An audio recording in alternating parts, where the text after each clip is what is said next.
The Buckwheat. A fairy tale by Hans Christian Andersen.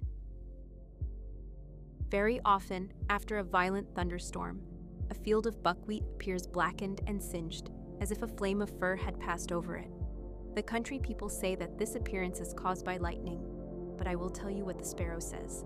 And the sparrow heard it from an old willow tree which grew near a field of buckwheat, and is there still. It is a large, venerable tree, though a little crippled by age. The trunk has been split, and out of the crevice grass and brambles grow. The tree bends forward slightly, and the branches hang quite down to the ground just like green hair.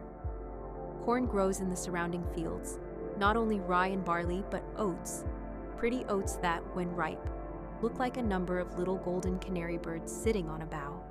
The corn has a smiling look, and the heaviest and richest ears bend their heads low as if in pious humility. Once there was also a field of buckwheat, and this field was exactly opposite to old willow tree.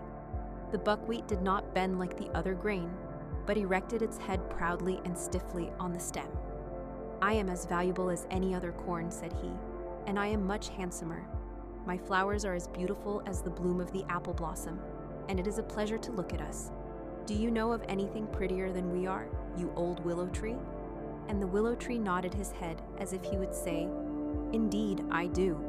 But the buckwheat spread itself out with pride and said, "Stupid tree.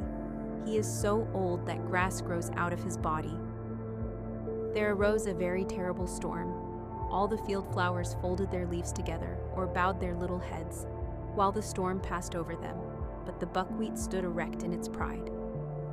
"Bend your head as we do," said the flowers. "I have no occasion to do so," replied the buckwheat. "Bend your head as we do," cried the ears of corn.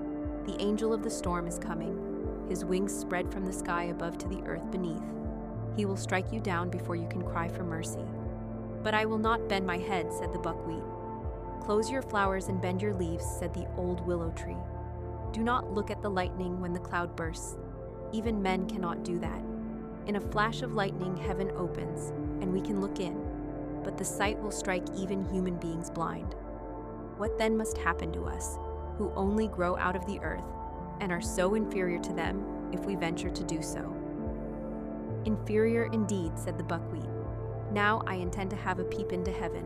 Proudly and boldly he looked up, while the lightning flashed across the sky as if the whole world were in flames.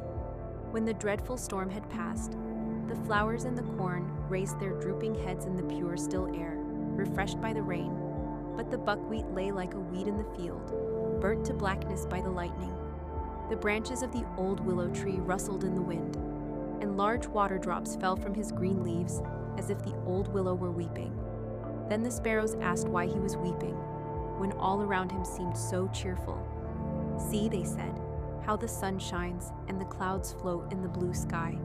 Do you not smell the sweet perfume from flower and bush? Wherefore do you weep, old willow tree?" Then the willow told them of the haughty pride of the buckwheat, and of the punishment which followed in consequence.